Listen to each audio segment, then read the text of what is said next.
The streets were alive, car horns blaring, loud music spilling from clubs, traffic moving in stubborn inches, and lights flashing like the city itself was celebrating Christmas early.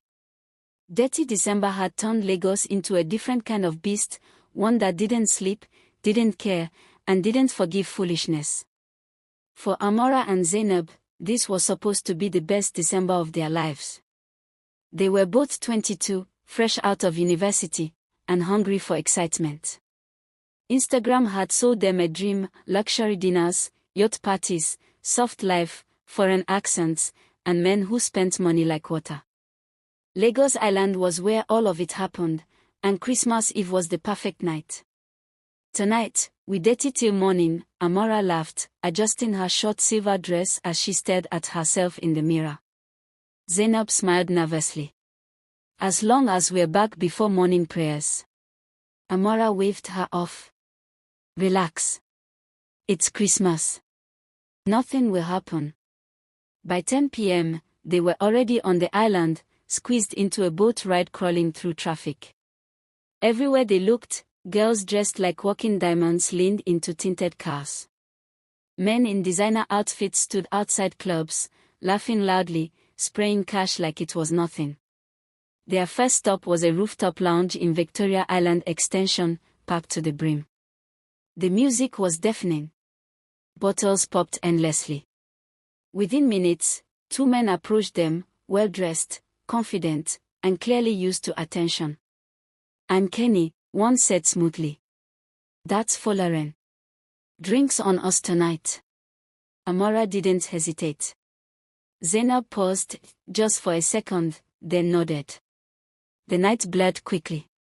Cocktails turned into shots. Shots turned into champagne.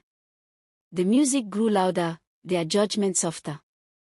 Kenny kept whispering promises of another party, private, exclusive, real fun, somewhere quieter on the island. "It's just a house party," Amora told Zainab when she hesitated again. "We won't even stay long." By 1 a.m., they were in Kenny's SUV, driving deeper into Lagos Island, away from the noise, away from familiar roads. Zainab stared out the window, unease creeping into her chest as the streets grew darker and emptier. "Are you sure this place is close?" she asked. Kenny smiled without looking at her. "Almost there." The house was massive but strangely quiet. No music. No crowd. Just dim lights and tall gates that closed behind them with a heavy metallic sound. Zainab's heart skipped. Inside, the mood changed instantly. The smiles disappeared. Phones were collected, for security. The drinks tasted stronger. The laughter felt forced.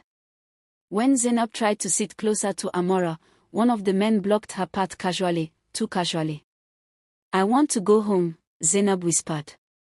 Amora opened her mouth to respond when the power suddenly went out. Darkness swallowed the room. That was when chaos erupted. Zainab screamed as hands grabbed her. Amora struggled, her heels snapping against the floor. The men's voices were no longer playful, they were harsh, commanding, dangerous.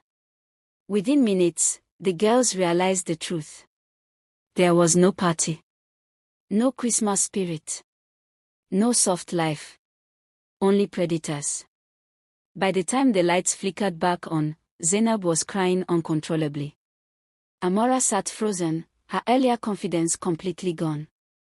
Fear filled every corner of the room. But fate, or God, intervened. A loud bang echoed from outside. Then shouting. Then sirens. Neighbors had reported suspicious activity earlier. The police stormed the compound just as the men tried to move the girls upstairs. Everything happened fast. Handcuffs clicked. Shouting filled the house. Kenny's confident face crumbled into panic. Folaren tried to run but didn't make it past the gate. By dawn, Amora and Zainab sat wrapped in blankets at the police station, shaking, exhausted, and silent. Christmas morning arrived quietly. No matching pajamas. No family photos. No celebration. Just trauma, regret, and the heavy realization of how close they had come to never going home. Zainab broke the silence first. Detty December almost ended us. Amara nodded slowly, tears streaming down her face. We wanted vibes, but we ignored wisdom. That Christmas Eve changed them forever. Lagos Island woke up as usual, loud, busy, uncaring, while two girls carried a lesson they would never forget. Not every December vibe is worth the risk. Not every smiling face means safety. And not every invitation should be accepted, especially on a night meant for peace. Thank you for watching. Please like, comment and share. Also follow for more interesting stories.